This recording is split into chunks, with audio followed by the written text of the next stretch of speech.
Hey guys, welcome back to Clownfish TV. This is Kneon. I am here with Geeky Sparkles. Hello. And it's time for another daily dose of dismal Disney. We're going to talk about Disney inking another deal with Verizon for free Disney streaming bundles. Yes. Right? And it goes for 6 months, guys, which happens to take you to the end of the fiscal year and into the beginning of next year. So they'll have these numbers counted towards the promises they made about profitability and streaming numbers by the end of the year. Yeah, so this is some more hokey pokey. And speaking of which, we're also going to talk about Star Wars. Forbes coming out and backing up speculation on our part from, a couple weeks ago when they dropped that white paper saying that they made 3 times back what they spent. Turns out, no, they really didn't. And this was all about just, I think, bullshitting the normies who have Disney stock. What do they call them? The consumer investors, the retail investors. The pixie dusters, right? The people that just buy Disney stock and they have no other stock, and they were the ones who kept the board intact. This is about bullshitting them. But now they're going to have to pay the piper. Oh, and then there's layoffs at Marvel, too. So there's layoffs at Marvel. We got all kinds of stuff. It's a summary of Disney. It's a cornucopia of terrible Disney news. A cornucopia of crap? There you go. Is that what we're going to talk about? Crapacopia. Crapacopia. Disney. Oh, that should be the name of their new theme park. Disney's Crapacopia. Crapacopia Adventure. The Crap Adventure. All right. So before we get into it any further, please subscribe for more pop culture news, views, and rants. Guys, yeah, woohoo if you do. Woohoo. It's coming from the Hollywood Reporter. Verizon inks deal for free Disney streaming bundle for some unlimited customers. Right. So basically what it is Verizon already offers the Disney streaming bundle for $10 a month, which is $5 cheaper than it is, Disney already. So now they're going to give new and current Verizon customers 6 free months of the bundle when they switch to the plans. And after that, it'll cost you $10 per month again. So you switch, you get the free 6 months, and then you're back to pay the $10 they were already paying them. Right after the 6 months is up, when it would give Disney the numbers. Yeah, so they did this at the beginning when they launched Disney Plus 2 to get a boost. They mentioned that. If you go down here, it's interesting. They said that right here. Go back up a little bit. Verizon has been particularly aggressive about its plans to bundle streaming services in a bid to lock in customers and has partnered with Disney before. Most notably, Verizon was a launch partner for Disney Plus, giving many of its customers 1 free year of the service and helping Disney Plus gain substantial market share early on. Yeah, so they're like, look, they're coming up against the deadline. They got to make this thing profitable, or at least look profitable, or look like it has a future. And we had, the video we did yesterday. They talked about how they're going to add basically linear television, linear cable to Disney Plus. They're going to have streaming channels, and that's probably another It's going to be Tubi. It's going to be Tubi. Basically, it's going to be Mickey. They should put a little eye on the end of it there. But they're doing everything they can do because, look, they have hit a ceiling. And we've talked about this with Netflix and the streaming wars. Like, you've only got so many people that are willing to pay so much per month for like freaking 19 different streaming services. And there's like 19 or 20 streaming services out there, probably more than that, but of the ones that matter. And people are like, yeah, I can't afford this. It costs more than cable. It costs more than DirecTV. Disney's having to combine things. They still can't compete with Netflix. So, I mean, they're trying to do whatever they can do to take from other streaming platforms to see what they can, pick and choose, cherry pick the things they want to try, throw spaghetti against the wall, as Peltz put it, to see what sticks. But Verizon, they went back to the tried and true well here, where they've done it before. We need a lot of subscribers. We're going to offer bundles. Yep. Verizon will pay us for it, so we can count it as paid. Because Verizon will use it to leverage, plans and bundles for themselves, as well as give Disney what they want. Disney has a promise they made to shareholders for their streaming services. Now, I don't think they're just saying Disney Plus now.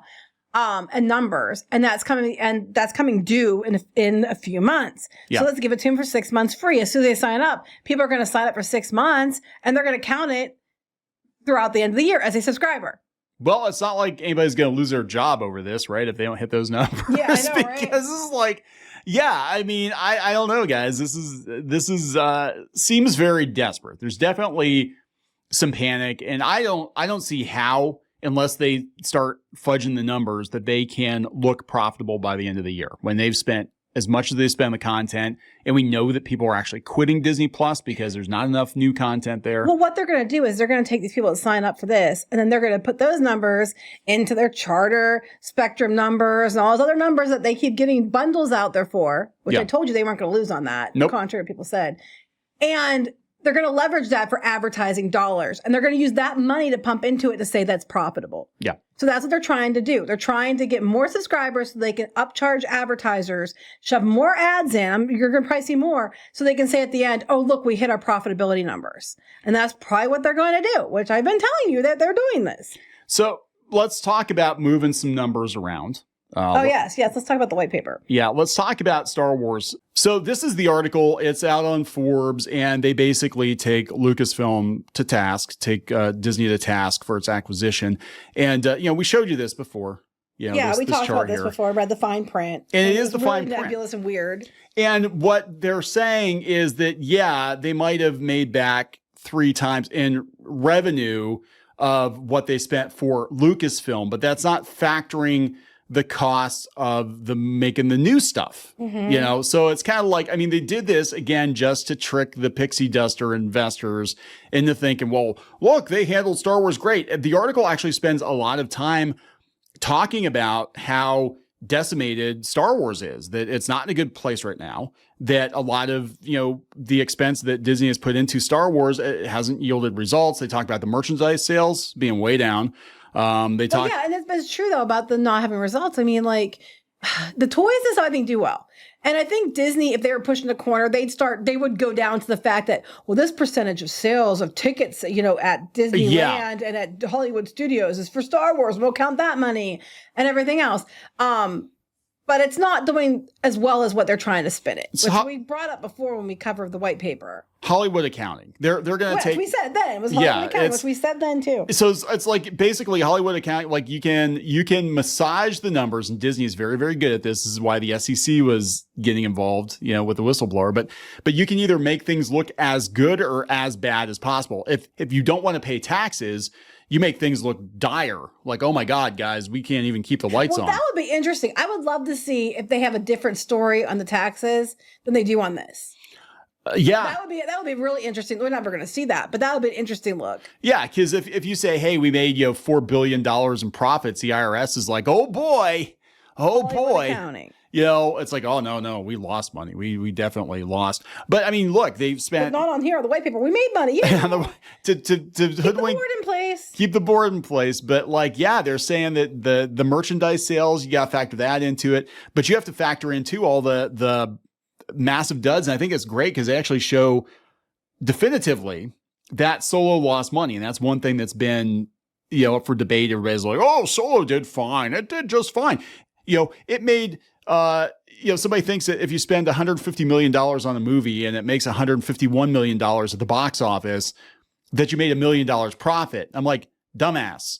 I have to take a moment to I love Caroline Reed's Returns of the Jedi. Returns of the Jedi. I appreciate that a lot, actually. I have to give her credit for that one. That one's pretty funny. But it shows that, Solo. That was, I guess, Box Office Mojo. That was her source for the chart. Oh, okay, yeah. So I give Box Office Mojo credit for calling it Returns of the Jedi, because that's hilarious. The Solo lost $90 million when you factored in, but wasn't the most expensive movie. Now, Rise of Skywalker, you got to realize too, they probably used a lot of the props and the startup costs and stuff like that too. And we saw that with Solo and with Rogue One, like a lot of the same aliens and stuff, they would use them because they're like, oh yeah, we got all these. Yeah. So it's like, why are they using all these new Disney aliens that they came up with in The Force Awakens and all these movies? I'm like, yeah, because they got the costumes laying around. I still don't understand how Disney made more profit than they're spending on Last Jedi, because that thing was dog shit. It didn't make as much as The Force Awakens. But you know what? Here's the thing about Solo too. I want to point out The Last Jedi. Okay, it fell off a cliff after the first couple weeks. People boycotted Solo because they were mad about The Last Jedi. Yes. So you're seeing that. And what they're not telling you in this chart is that a lot of the losses on Solo, besides the fact people were like, what is this? It has to do with the fact that people were boycotting it after The Last Jedi. Yeah. And then you see the massive losses basically on the Rise of Skywalker compared to what they spent, because at that point they ticked everyone off and nobody came. Yeah, to this day, I still have not watched that movie. Nope, I have not either. I've seen parts of it on YouTube, and I'm like, God, this is like a parody of Star Wars. Like, this is really cringy. I have no desire. And what kind of blew my mind about that, too, was like The Force Awakens. They made such a big deal about how they were going to use all practical effects. And then the scenes I've seen in The Rise of Skywalker were like super CGI heavy. And it looked very, very fakey. Like in some ways it looked more fake than the prequels. That's saying something. But they talk about how they kind of used UK tax credits. They did it for the Marvels too. We've talked about that a few times. Yeah, they've been doing that. So it's like, I mean, look, it's true from a certain point of view. That's just it. And I think that given all the data, people can make this. You could argue it made its money back, but with a different set of data, you could definitely show that they're still in the hole. It's like you're never given a complete picture of it. Yeah, and they're bringing up about Willow and Indiana Jones. That's part of Lucasfilm too. Like nobody talks about that. They don't account for that. No. When they're talking about the Star Wars, they bought Lucasfilm, and they're not mentioning the fact about how much money they lost and how they had to cancel Willow, and they pretty much ruined the brand because of their stupidity for Disney Plus. Yeah, that's the thing. They are not mentioning that they bought Star Wars. Just Star Wars. But that was only part of what they bought. Well, even the Avengers, like they're basically, limited. They're doing Marvel. They're saying Marvel Studios Avengers, but they're focused on Avengers only because Avengers Campus. Now this is this is really interesting. Now this is Disney's own things. They're or whatever. They're only using those ones because those are the ones they're using in the park. They're using park heavy. Yeah, everything's That's why Avengers. They focused on that. Everything is Lucasfilm, and then it's like, okay, it's all Star Wars. Yeah, they're not saying, hey, look, Indiana Jones bombed. Oh, hey, look, Willow bombed so bad that we had to pull it off of Disney Plus. No, because they're focused on, they bought Lucasfilm, but they're saying Star Wars. They bought Marvel, but they're saying Avengers. All of these shows, but they're just mentioning Toy Story. Yeah, because that's Toy Story Land's in the park, right? That's right. It's because they're park related. That's why. Yeah, so they want to show the brand synergy and all that, but like it's not good. Like again, it's Hollywood accounting. They needed to razzle dazzle the investors to make them think that they knew what the hell they were doing. But any idiot can look at Star Wars in particular and look at Lucasfilm and be like, they dropped the ball harder on this one than they did anything else. Like they just have not gotten this right since the start. Plus, they bring up too about the theater. Like the totals are that, but you have to remember the theaters take a big cut of it too, and they don't mention that. Like it made $1.7 billion. Yes, how much did you actually make? Because the theaters took their cut. And I'm sure if you look at information and data, depending if they count theme parks, depending if they count merchandise and green milk and blue milk sales and all that, I'm sure if you account for all that, you might be able to look like they maybe made their money back with tax credits and everything else. But it doesn't mean that they're actually making money. It doesn't mean that they legitimately did make their money back per se. It's just that they're just going to massage the data to make it appear that way. Yeah, I could totally see. I could totally see Disney being like, okay, let's take the price of admission to Hollywood Studios, and every person who went to Hollywood Studios, okay, like 15-20% of that ticket is going to Star Wars or Lucasfilm stuff because they did Indiana Jones and they did Rise of the Resistance and just getting in the gate. Mm-hmm. And they kind of do that with Harry Potter. How much of the park is Star Wars now? It's probably like a third of it, because you have Star Tours. Yeah, there's a little bit of Muppets, and then you go into Galaxy Edge, which goes around the whole backside, wraps around to the other side. It's probably like a quarter to a third of the park. I am surprised. I thought they were actually going to connect Star Tours to Galaxy's Edge. That would have been much better. I don't know what they were thinking. Just bulldoze the Muppets completely. Or just make something Star Wars there too and make it wrap around, but they didn't. They could have made that. They could have made it. It was weird. Like, oh my God, turn into Canto Bite or something like Disney's magical Star Wars gambling adventure. Well, they put the Muppets and everything. They just could make it Muppet Star Wars, and then they could have gone the Muppet Star Wars and then just. Hey, they own Family Guy now. But do Family Guy. Do Family Guy. They're doing like Family Guy banners and Futurama. Take your picture with Futurama set. Oh my over in God! Disney Springs right now. This is literally that episode of The Simpsons where they go to the Disney theme park, and it's just like, it's ridiculous. Well, speaking of Marvel, we'll talk about this real quick. Yeah. We have to go somewhere. Also, Marvel had a 15-person layoff just yesterday. Now, it's both in Burbank at Marvel Studios and Marvel Entertainment in New York. They're saying the ones at Burbank were junior employees in production development at Marvel Studios. And it's because they're reassessing or reducing. It's because Bob Iger said they were canceling a bunch of crap that wasn't going to work. Yep. So there's that. And over at the comic end in New York, they said after they got rid of Perlmutter, they were like getting rid of redundancies or something, and they got rid of some people there. So they got rid of 15 people at Marvel. It wasn't a massive layoff, like some people were saying. Yeah. But they're definitely cutting.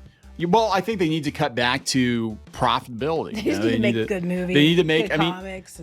They're better off with 1 or 2 good Marvel movies a year and 1 good Star Wars every 3 to 5 years than they are just. But the thing is that you have to feed that machine, right? When you're a public company like Disney, and you've put everything into these franchises, these IP, and you clearly can't make anything new. You got to just keep going back to that well, and you hope to God it doesn't run out of water. And Disney, what they really should do is just go through and cull a bunch of shows that aren't working. They should. If they have a bunch of shows that are just you're putting them out there for accolades and not because they're actually bringing it, you need to cut them. You need to cut these shows. You need to cut these comics. You need to cut these, movies. And they sound like they're doing some, but they aren't doing enough, I don't think. And that same with Star Wars. So we'll see what happens moving forward. But if you're going to bank on more race shit, you might as well just take a hole and throw Star Wars in it at this point, because that's what's going to happen. So. Yep. So there we go, guys. More Disney accounting magic. That's the most magical thing at Disney right now. Yeah, the accounting. Yes. They're accounting. So we're going to wrap it up. Mm-hmm. Please subscribe for more pop culture news, views, and rants. We'll talk later. Bye.